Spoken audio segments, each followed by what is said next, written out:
O jornalista Gilberto Nascimento, especialista em assuntos de religião e do The Intercept Brasil, destrinchou a briga entre Damares Alves e Silas Malafaia no universo evangélico. Você ficou sabendo aqui no Meteoro que teve uma treta ali entre os dois. O que aconteceu, o contexto e o que foi destrinchado, a gente vai trazer para você agora no Plantão do Meteoro.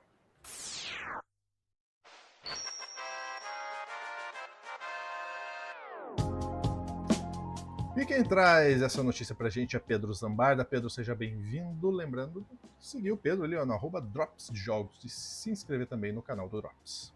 Vamos lá, Pedro. Vamos lá, meu querido Lúcio. O Gilberto Nascimento é um jornalista que eu gosto muito. Ele escreveu um livro gigantesco lá sobre a Igreja Universal do Reino de Deus, o Reino, que eu orgulhosamente eu dei um furo de reportagem no DCM, assim que eu tinha entrado lá, eu entrei no DCM em 2014, sobre o quarto do bispo Edir Macedo no Templo de Salomão. Eu consegui as plantas do quarto. E foi na mesma semana que eu passei no processo seletivo do Portal R7. Eu não fui contratado no Portal R7, mesmo tendo passado do teste, mas a gente denunciou. E o Gilberto, ele conta a história um pouco dos bastidores da Damares, da briga Damares e Malafaia. E aí eu vou tentar responder a outra pergunta que a gente deixou em aberto no outro corte. Por que o Malafaia criticava o Tarcísio e agora ele apoia o Tarcísio? Por que o Malafaia criticava o Eduardo e agora está criticando o Flávio? E aí eu já dei uma pista. O Eduardo passou a apoiar o irmão, porque ele não pode ser mais candidato. E tem uma briga interna no bolsonarismo, Lúcio, que aí explica os ataques que ele fez a Damares, chamando ela de linguaruda, envolvendo, na verdade, os grupos evangélicos. E o Gilberto, que é um especialista, ele destrinchou isso. Não à toa, quem que o Malafaia está apoiando, além do Tarcísio? O Nicolas. A caminhada no Nicolas rumo a Brasília. Nicolas, que é próximo de quem, Lúcio? Da Lagoinha. Que está em qual escândalo? Escândalo do Master. Então a gente vai aglutinando todas as pontas. Vamos ouvir só um pouquinho Malafaia, e aí eu vou trazer para vocês a matéria do Intercept. Aliás, saudades de repercutir o Intercept, que é um excelente site. Abençoado do Brasil, mais uma vez eu quero dar parabéns ao Nicolas por essa caminhada que ele intitulou Acorda Brasil. O encerramento dela é domingo, meio-dia, na Praça do Cruzeiro, em Brasília. Essa caminhada, segundo ele, e que eu concordo, tem dois objetivos principais: a favor das pessoas injustiçadas, covardemente condenadas numa farsa de pseudo-golpe, de pura perseguição política do ditador da toga Alexandre de Moraes, persegue Bolsonaro, a direita, donas de casa, avós, aposentados, mães de crianças, com penas altíssimas, sem nenhuma prova de golpe. Agora, olha que coisa interessante. Alexandre de Moraes libera um cara que confessou que é traficante de crack. Para vocês verem o absurdo. Olha o que ele quer fazer comigo. Na verdade, ele quer me colocar num inquérito para me calar e me condenar. Como se eu fosse me calar. Eu não tenho medo de ditadores. A minha vida está na mão de Deus. Faça o que você tiver que fazer. Eu não vou me calar e vou continuar a denunciar seus crimes, ditador Alexandre de Moraes. Agora, para pensar. A mulher de Alexandre de Moraes recebe 129 milhões de um contrato onde ela já recebeu mais de 50 milhões para não fazer nada. Gente, isso é uma prova insofismável de corrupção. Aí é você acusando, né, Malafaia? É um contrato de defesa de um banco. Que sim, eu acho escandaloso, mas aí você tá falando umas outras coisas que não tem nada a ver com uma coisa com a outra. Eu só abri, Lúcio, tô te salvando do Malafaia até o final desse vídeo, e vamos direto para a matéria para entender essa briga da Damares. Por dentro da briga de Malafaia e Damares, candidatura de Flávio Bolsonaro e afago a Michele divide os evangélicos. Discussão pública de lideranças religiosas expõe o racha profundo dos bolsonaristas sobre a candidatura presidencial neste ano. Vocês veem, eles brigam entre eles, mas fica todo mundo disputando quem apoia o Bolsonaro, né? O que levou a pastora e senadora Damares Alves, do Republicanos do Distrito Federal, a causar um rebuliço no meio evangélico e na direita, decidindo denunciar igrejas evangélicas e pastores por envolvimento no esquema de fraudes do Instituto Nacional de Seguro Social e INSS. Damares, aliada de primeira hora de Jair Bolsonaro e uma das principais líderes neopentecostais do país, identificadas com o bolsonarismo, surpreendeu aliados a fazer tais declarações no SBT News. As falas da senadora provocaram um ataque furioso do pastor bolsonarista Silas Malafaia, líder da igreja Assembleia de Deus Vitória em Cristo, que chamou de leviana, linguaruda, cínica e mentirosa e indigna de ter o voto dos evangélicos. Eu não acusei nenhuma igreja. Agora, se algum pastor cometeu algum erro, vai pagar como ninguém, como também presidente de sindicato e presidente de associação. Ninguém vai passar a mão na cabeça, disse Damares Alves ao Intercept Brasil.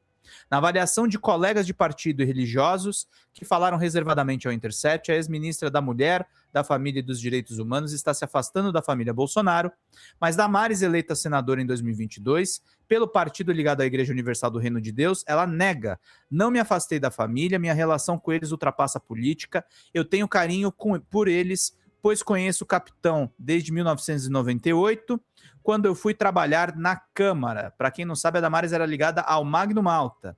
O contexto é a disputa à presidência neste ano.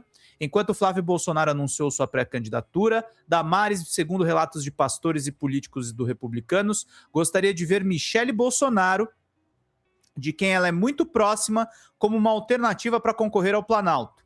Neste cenário estão duas opções: como cabeça de chapa ou então como candidata a vice de Tarcísio de Freitas, do Republicanos, atual governador de São Paulo e também cotado para a disputa. Silas Malafaia sabe disso e quer interferir nesse processo, assim ele atacou Damares, que é ligada a Michele. Michele, que não manifestou nenhum apoio público a Flávio, tem dado sinais favoráveis a Tarcísio. Compartilhou um vídeo em que o governador de São Paulo atacou o PT e também curtiu um comentário da esposa dele, Cristiane, em que afirmava que o Brasil precisava de um novo CEO, o meu marido, em alusão à possível candidatura dele à presidência. Ao Intercept, Damares Alves negou ser contra a pré-candidatura de Flávio Bolsonaro.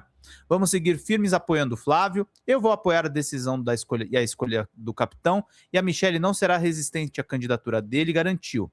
Mas a atitude de Michele gerou protestos do blogueiro bolsonarista Alan Santos, que cobrou publicações da ex-primeira-dama em apoio a Flávio Bolsonaro. Lembrando que ele é pré-candidato à presidência do grupo bolsonarista. O próprio Bolsonaro e seus filhos, segundo religiosos evangélicos, não concordam com a empreitada de Michele e Tarcísio à presidência, de jeito nenhum, não confiam nela. O Silas Malafaia sabe disso e quer interferir nesse processo. Assim, ele atacou a Damares, que é ligada a Michele. Malafaia também não gostou da indicação de Flávio como candidato e gostaria de ser ele próprio o nome apoiado por Bolsonaro, ou então que Bolsonaro desse a ele o direito de escolher o nome da direita e da extrema-direita, diz o pastor evangélico Caio Fábio, do Movimento Caminho da Graça, que já foi próximo de Malafaia e hoje é um crítico do líder da Assembleia de Deus Vitória em Cristo. A movimentação política de Michele causa incômodo na família Bolsonaro, mas o presidente do PL, Valdemar da Costa Neto, a vê como potencial eleitoral e seria o seu maior incentivador. Michele e Damares também estão juntas atualmente em uma missão. São as duas principais apoiadoras da candidatura da amiga Celina Leão, do PP, atual vice-governadora do Distrito Federal, a vice do Ibanez, para a disputa ao governo local em outubro. Aí a matéria faz uma lembrança aqui sobre a questão do respingo do escândalo do INSS nas igrejas evangélicas, a Igreja Batista da Lagoinha, o Fabiano Zettel, que é próximo do André Valadão e que é casado com a irmã do Daniel Vorcaro, e também a concorrência das igrejas. O Adriano Viaro, que pesquisa o meio evangélico, ele sempre me falou que por trás das disputas políticas do Silas Malafaia tem a questão da competição das próprias igrejas evangélicas. E aí eu quero trazer mais um último ponto, Lúcio, que está nessa matéria do Ramiro Brites, do Metrópolis. O que está por trás da briga entre Damares e Malafaia na farra do INSS? E aí eu vou colocar só esses dois trechos aqui. De acordo com um pastor em trânsito no Congresso ouvido pelo Metrópolis, a disputa remonta o começo do governo do ex-presidente Jair Bolsonaro e tem como pano de fundo outro senador. À época, senador Magno Malta, aliado de Malafaia, não foi eleito pelo Espírito Santo e não foi chamado a nenhum cargo no governo Bolsonaro. Enquanto Damares, que era subordinada dele, ganhou o ministério. Segundo o interlocutor, essa disputa por espaço respinga até hoje. O Magno Malta se sente traído e o Malafaia acaba sendo representante dessas vozes, Lúcio. Tem um jogo aí, entendeu? Que não é lado A e lado B. Apoia a Michele, mas ela tem uma disputa em torno do meio evangélico com o Silas Malafaia. O Silas Malafaia tem um diálogo com a própria Michele, mas ele não quer a Michele de vice do Tarcísio. E é o que o Caio Fábio falou, isso é verdade. O Malafaia, ele gostaria dele próprio ser candidato, que é impossível, ou dele ser o intermediador do Jair Bolsonaro. Ele não quer nem que os filhos decidam e nem que a Michelle decida. E a Michelle tá tendo mais papel nessa sucessão, sendo uma barreira pro Flávio, do que ele próprio. Então tem um meio de campo aí. Tem grana, tem igreja evangélica, tem a sucessão da família Bolsonaro e tem o fato que é o seguinte, a Faria Lima e o Centrão estão com o Tarcísio. Eu não tô falando isso de torcida do Tarcísio, tá, gente? Eu tô dizendo só que a candidatura do Flávio não está clara. Ele é um cara com potencial porque ele tem o sobrenome Bolsonaro, mas eles vão brigar muito, cara. Eu acho que eles vão brigar até abril, eles vão brigar até o limite. Se não acontecer o desastre deles não lançarem candidato. Isso não tá fora da mesa. E aí cada um sai um candidato para um canto, divide os votos e boa sorte. É uma mistura, né, de House of Cards com Game of Thrones, com Succession e com uma E com pegada uma brega aí berrando, de né? novela mexicana, né? Uma pegada bem brega de novela mexicana. É horroroso, né? Horroroso. A gente vê pastores e mais pastores, pastores, pastoras se enfiando nesse lamaçal de política. Magno Malta, pastor. Malafaia, pastor. Damares, pastora. A gente tem entre tantos outros aí. Igreja da Lagoinha, então, né? Tá, tem seu nome citada aí em relação ao escândalo do INSS e ao escândalo Master. Os dois lados. Então é horroroso ver que a fé está sendo utilizada de forma tão irresponsável, que é o que juridicamente eu posso falar aqui sem sofrer nenhum tipo de problema, né? Por essas pessoas que deveriam somente, enfim, seguir a sua fé dentro dos seus templos. Enfim, dito isso, a gente sempre está torcendo pela briga aí dentro desse ramo aí da política brasileira. O que a gente espera, né, Pedro, é que nada de bom saia daí, nada de competitivo saia desse grupo e que eles se estrambelhem aí entre eles e não consigam força suficiente para, enfim, concorrer de fato ao cargo eletivo maior desse ano, que é a presidência. Né? Sendo bem honesto, eu acho que vai sair um candidato sim, Lúcio, porque o que vai gritar mais forte é a grana. Eu acho que ninguém tá rasgando dinheiro. E lembrando que isso tudo tá conectado com o escândalo do Master, que a gente tá cobrindo também, tá, gente? Antes que o pessoal fale que eu tô defendendo o Toffoli, que apareceram imagens do Toffoli no resort, encontrando o André Esteves, que é outro banqueiro. O negócio tá complicado. Fé, política e dinheiro, minha gente. Muito Tudo dinheiro. Junto. Muito dinheiro. Qual a sua opinião sobre tudo isso? Deixa aqui embaixo. Um grande abraço. Até a próxima.